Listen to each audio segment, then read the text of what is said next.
Assalamualaikum warahmatullahi wabarakatuh. Perkenalkan, kami dari kelompok 6 kelas A02 yang beranggotakan saya Putri Rahmatika dan Nurkori Alfiani. Assalamualaikum warahmatullahi wabarakatuh. Perkenalkan, nama saya Nurkori Alfiani dari kelas A02 kelompok 6. Di sini saya akan menjelaskan mengenai hasil identifikasi dari kelompok kami. Yang pertama-tama, apa itu hambatan majemuk? Hambatan majemuk adalah seseorang dengan hambatan atau kebutuhan khusus yang lebih dari satu, seperti kombinasi antara hambatan fisik, sensoris, sosial, emosi, intelektual, dan lainnya. Sebagai contoh adalah anak dengan hambatan penglihatan juga memiliki hambatan pendengaran. Itu disebut dengan dekelainan majemuk. Yang selanjutnya ada hasil identifikasi. Yang pertama yaitu ada identitas anak. Anak bernama Hamdani, tempat dan tanggal lahirnya Banjarmasin 6 Januari 2006. Jenis kelaminnya laki-laki, beragama Islam. Status anak kandung, anak pertama dari 2 bersaudara. Namun untuk saudarinya yang kedua telah meninggal dunia untuk saat ini. Nama sekolah SLB Pelambuhan, kelas 8 SMP. Alamat Belitung Darat, Gang Amal Utama.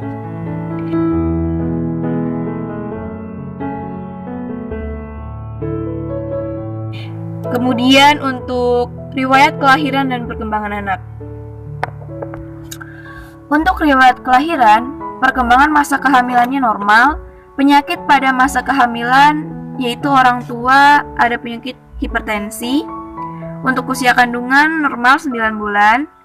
Riwayat proses kelahiran dibantu dengan vakum. Tempat kelahiran di rumah sakit Islam. Penolong proses kelahiran dokter. Gangguan pada saat bayi lahir tidak ada. Berat bayi normal yaitu 3,5 kg. Panjang bayi 51 cm. Tanda-tanda kelainan pada bayi yaitu pada matanya, karena kondisi mata anak untuk saat ini adalah juling. Perkembangan masa balita, menyusui ibunya hingga umur 2 tahun lebih.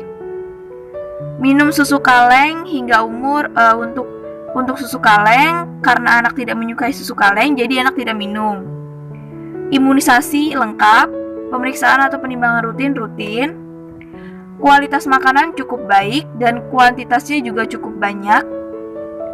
Anak tidak kesulitan makan, namun anak tidak suka makan jajanan-jajanan kecil seperti snack atau ciki-cikian. Kemudian untuk perkembangan fisik, anak dapat berdiri pada umur 1 tahun 2 bulan. Anak dapat berjalan pada umur 1 tahun 8 bulan. Naik sepeda roda 3 pada umur 3 tahun. Naik sepeda roda 2 pada umur 3 tahun. Bicara dengan kalimat lengkap pada usia 5 tahun. Kesulitan gerakan yang dialami tidak ada. Status gizi balita baik. Riwayat kesehatan juga baik. Penggunaan tangan dominan yaitu dominan tangan kanan. Untuk perkembangan bahasa, anak meraba atau berceloteh pada umur 1 tahun. Mengucapkan satu suku kata yang bermakna pada usia 2 tahun 5 bulan. Berbicara dengan satu kata bermakna pada umur 3 tahun. Berbicara dengan kalimat lengkap sederhana pada usia 3 tahun 8 bulan. Untuk perkembangan sosial, hubungan anak dengan saudara, anak memiliki adik namun sudah meninggal. Hubungan dengan teman, baik. Hubungan dengan orang tua, sangat baik. Hobi, membaca puisi dan menciptakan puisi. Untuk minat khusus, anak tertarik dengan seni yang lebih terarah ke puisi. Kemudian perkembangan pendidikan. Anak masuk TK pada usia 4 tahun. Lama pendidikan di TK yaitu 3 tahun. Kesulitan selama di TK, tidak dapat menulis karena kondisi mata yang mengakibatkan Hamdani kesulitan untuk menulis. Masuk SD pada usia 7 tahun. Untuk selama di SD kesulitannya tidak ada, namun Hamdani bercerita terkadang dikarenakan kondisi matanya yang juling, Hamdani sering mendapat ejekan-ejekan dari teman-temannya. Kemudian tidak pernah tidak naik kelas. Pelayanan khusus yang pernah diterima anak tidak ada. Prestasi belajar yang dicapai, lomba puisi. Mata pelajaran yang dirasa paling sulit karena menurut anak menyukai semua mata pelajaran terutama matematika. Jadi menurut dia tidak ada mata pelajaran yang sulit bagi dia. Mata pelajaran yang dirasa paling disenangi adalah agama dan matematika. Keterangan lain yang nggak perlu tidak ada. Yang selanjutnya adalah hasil analisis identifikasi. Identifikasi anak berkebutuhan khusus merupakan salah satu upaya tahapan awal yang dapat dilakukan sedini mungkin sebagai usaha untuk menemukanali anak yang memiliki kebutuhan khusus, baik dari segi fisik, motorik, kognitif, bahasa, sosial, emosional, dan neurologis. Pada observasi yang kami lakukan, kami melakukan identifikasi kepada Hamdani, anak kelas 8 SMP yang bersekolah di SLB Pelambuhan. Identifikasi kami lakukan pada tanggal 21 April 2021 di kediaman Hamdani.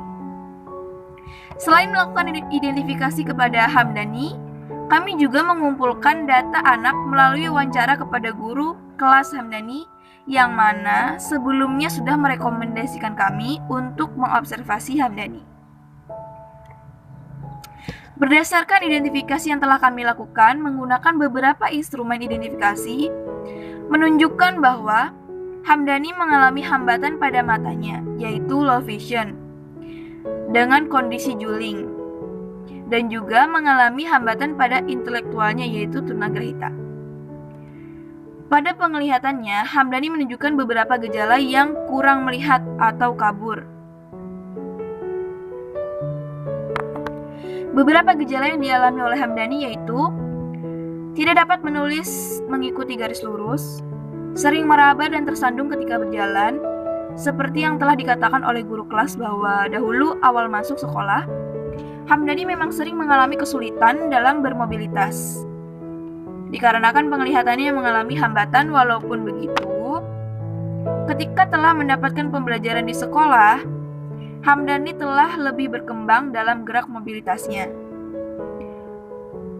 Beberapa gejala yang dialami yaitu mata bergoyang terus, kerusakan nyata pada kedua bola mata, mata sering berkedip, sering ada gangguan pada mata juling, kesulitan menghitung jari tangan pada jarak 1 meter, kesulitan menemukan benda-benda pada jarak tertentu, kesulitan mengerjakan sesuatu yang memerlukan penglihatan, memegang buku dan juga handphone terlalu dekat, dan kesulitan dalam membaca tulisan di papan tulis. Berdasarkan data yang telah kami peroleh, yang mana melalui instrumen identifikasi maupun wawancara terhadap guru dan orang tua, maka hasil identifikasi yang kami lakukan adalah Hamdani merupakan anak dengan kelainan majemuk, yaitu dengan hambatan yang terlihat adalah low vision dan juga tunagrahita ringan.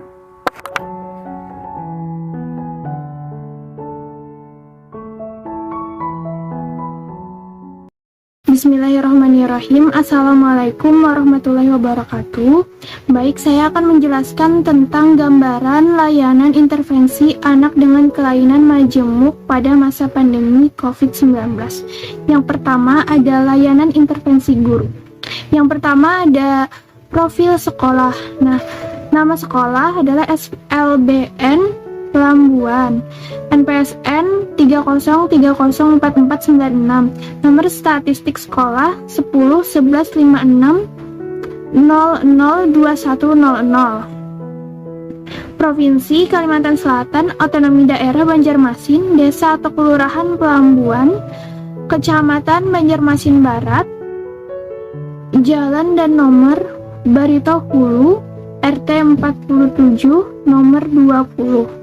Kode pos 70118, telepon 081351234670. Kemudian selanjutnya yaitu dari layanan intervensi guru ini adalah kurikulum sekolah. Pada SLBN Pelambuan, kurikulum yang digunakan adalah kurikulum 2013, yang dimana menggunakan kurikulum memang untuk sekolah luar biasa, baik itu SDLB, SMPLB, dan SMALB. Namun pada pelaksanaannya akan disesuaikan dengan kemampuan anak. Apabila anak masih belum mampu dalam suatu materi, maka materi yang diberikan akan dimodifikasi dengan menurunkan materi tersebut sesuai dengan kemampuan anak. Kemudian layanan intervensi guru di bagian yang ketiga, yaitu layanan pembelajaran yang diberikan oleh guru. Yang pertama ada perencanaan pembelajaran. Dalam proses perencanaan pembelajaran di SLBN Pelambuan ini dilaksanakan oleh guru, di mana guru harus menyiapkan dan memahami kurikulum, kemudian membuat rancangan pembelajaran seperti RPP, kemudian menyiapkan bahan pengajaran, kemudian media yang akan diberikan, media pembelajaran yang akan diberikan untuk menunjang anak berkebutuhan khusus, dan lain sebagainya. Selanjutnya, pelaksanaan pembelajaran. Dalam pelaksanaan pembelajaran di SLBN Pelambuan ini, pelaksanaan pembelajaran untuk anak dengan hambatan majemuk, yaitu diberikan pembelajaran yang sesuai dengan hambatannya yang dominan, pendekatan, metode, dan prinsip-prinsipnya yang diberikan kepada anak dengan hambatan majemuk pun yang sesuai dengan hambatan yang dominan dimiliki oleh anak. Apabila seperti anak yang telah kami identifikasi, yaitu Hamdani, ia mendapatkan layanan pendidikan untuk anak tunagrahita. Dalam proses pembelajarannya pun menggunakan prinsip, metode, dan pendekatan yang lebih mengarah kepada anak tunagrahita, namun tetap disesuaikan dan diperhatikan juga hambatan penglihatannya, yaitu kelow visionannya. Kemudian dalam pengelolaan kelas itu disesuaikan dengan bagaimana kondisi siswa di dalam kelas.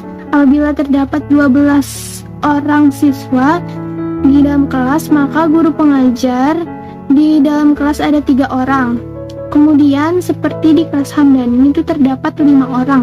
Karena kelas cukup lebar dan luas, maka kelima orang tersebut ditempatkan berjajar memanjang 5 di depan semua. Dalam pendekatan pembelajaran yang dilakukan di dalam kelas adalah dikaitkan dengan hubungan lingkungan, baik itu di lingkungan sekolah, rumah, dan keseharian siswa. Kemudian metode yang digunakan adalah biasanya dengan cara klasikal, diskusi kelas, dan pemecahan masalah yang sederhana. Dalam hal ini agar dapat meningkatkan interaksi sosial antar siswa. Kemudian yang selanjutnya adalah evaluasi pembelajaran. Dalam proses evaluasi pembelajaran dilaksanakan seperti pada umumnya, yaitu pada akhir semester. Namun untuk evaluasi pembelajaran pada masa pandemi COVID-19 ini, pelaksanaannya dilaksanakan di rumah dengan pihak sekolah mengirimkan soal ujian ke rumah anak dengan menggunakan Gojek apabila orang tua anak tidak dapat mengambil soal ujian tersebut. Kemudian evaluasi pembelajaran di SLBN Pelambuan ini juga disesuaikan dengan hambatan pada anak. Seperti pada Hamdani, karena memiliki hambatan pada penglihatannya, maka dalam evaluasi pembelajaran dilakukan dengan tanya jawab, bukan dengan menulis atau mengerjakan soal. Selanjutnya adalah layanan pengembangan diri bagi siswa dengan kelainan majemuk. Yang pertama adalah program kekhususan. Dalam hal pengembangan program kekhususan yang ada di SLBN Pelambuan bagi siswa adalah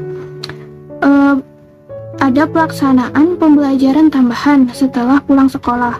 Kemudian selain itu juga berdasarkan dari hasil wawancara, program khusus yang ada juga adalah dengan menerapkan keterampilan diri pada anak. Misalnya diantaranya adalah perawatan gigi, berpakaian, dan closet training.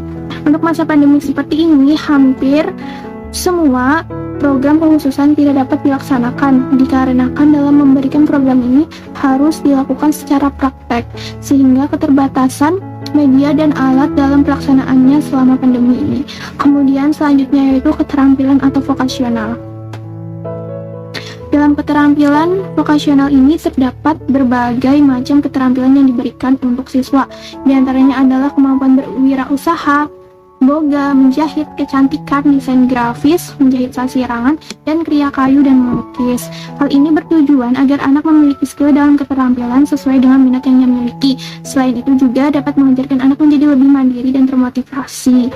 Namun dalam masa pandemi seperti ini, lagi-lagi keterampilan vokasional ini hampir tidak dapat dilakukan, bahkan tidak dapat dilakukan sama sekali dikarenakan sangat sulit memberikan praktek kepada anak. Kemudian selanjutnya adalah kebutuhan sarana dan prasarana guru dalam pelaksanaan pembelajaran pada masa pandemi COVID-19.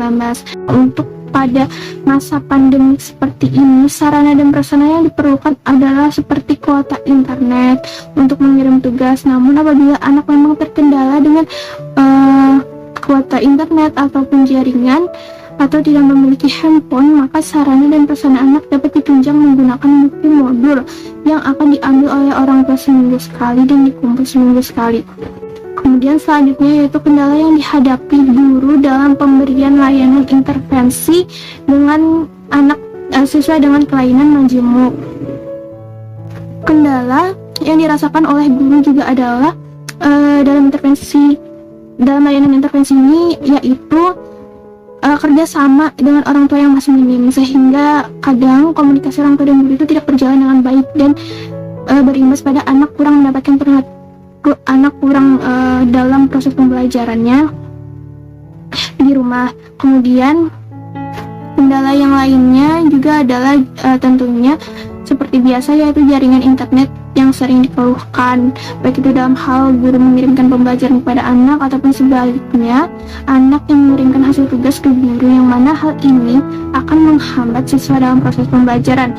Namun sudah ada solusi, yaitu namun solusi dari kendala ini itu sudah ada, diantaranya apabila anak tidak memiliki akses internet, handphone atau kuota, maka orang tua akan mengambil modul ke sekolah untuk bahan penunjang pembelajaran anak di rumah. Kemudian selanjutnya yaitu layanan intervensi orang tua. Yang pertama, bentuk pendampingan orang tua saat pembelajaran pada masa pandemi COVID-19.